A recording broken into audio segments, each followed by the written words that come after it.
Je me tourne à présent vers vous, Hélène Fradt. Bonjour, bonjour Hélène. Oh, bonjour. Vous avez lu la presse internationale pour nous et ce matin on parle de la Turquie où le vice-président américain Joe Biden doit rencontrer aujourd'hui le président turc Recep Tayyip Erdogan. Joe Biden est le plus haut responsable occidental à se rendre en Turquie depuis le coup d'État manqué du 15 juillet dernier, dont la Turquie, on le sait, accuse le prédicateur Fethullah Gülen, exilé aux États-Unis, d'être le cerveau.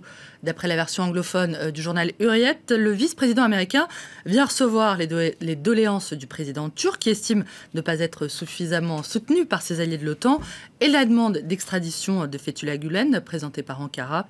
Il doit parler également de la Syrie, où la Turquie se dit prête à soutenir davantage les efforts de la coalition internationale pour chasser l'organisation État islamique, notamment de la ville syrienne de Jablous, près de la frontière turque.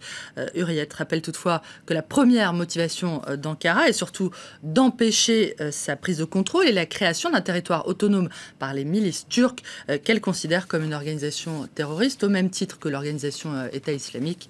On l'aura compris, la visite de Joe Biden vise à recoller les morceaux. Mais The Washington Post lui demande de faire preuve de fermeté à l'égard du président turc qui a lancé des purges sans précédent contre tous ceux qu'il perçoit comme ses ennemis. Les récentes actions de M. Erdogan ont porté un coup sérieux à la démocratie et à l'état de droit, dénonce le journal.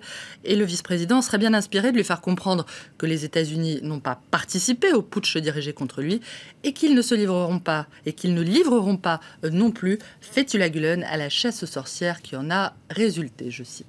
On reste au Proche-Orient, Hélène, avec ce reportage du journal Libération consacré à l'installation de Juifs venus de France dans les territoires palestiniens. D'après Libé, de plus en plus de Juifs français, poussés par leur intransigeance religieuse et encouragés par Israël, décideraient de faire leur alia dans la Cisjordanie occupée par Israël depuis 1967, participant donc à sa colonisation, notamment en Samarie, la terminologie israélienne qui désigne la partie nord de la Cisjordanie.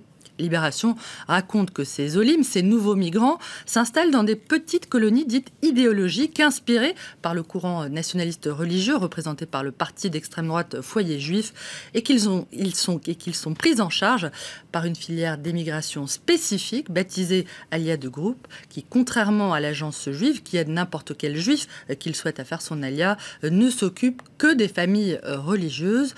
Une jeune mère de famille témoignent dans les colonnes du journal. C'est un peu dur au début, mais l'on se sent rapidement chez soi.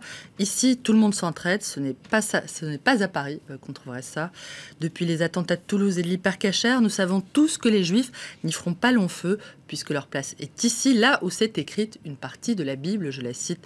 Libération rappelle toutefois que le sang coule aussi en Samarie, où l'intifada des couteaux se poursuit comme dans l'ensemble des territoires occupés.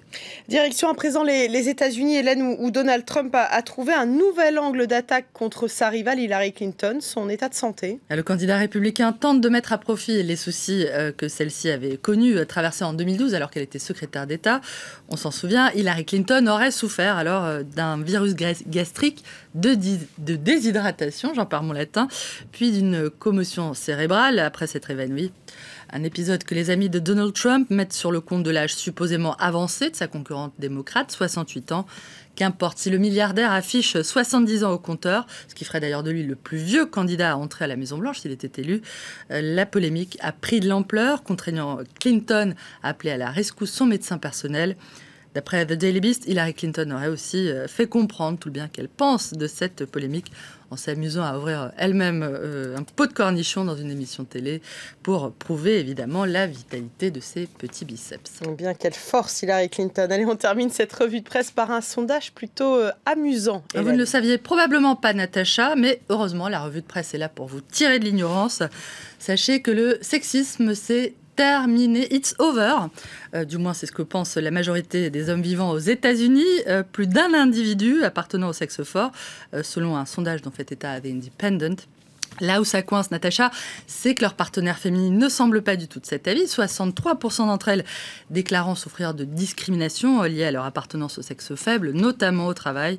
Une différence d'appréciation liée sans doute au fait que le terme sexisme est finalement assez flou, ce risque à expliquer The Independent. Ça doit être ça. Oui, ça doit être ça. Où les hommes sont-ils aveugles? La question du matin. Merci beaucoup, Hélène Frade, pour cette revue de presse internationale que vous pouvez bien sûr retrouver à tout moment sur notre site internet france24.com.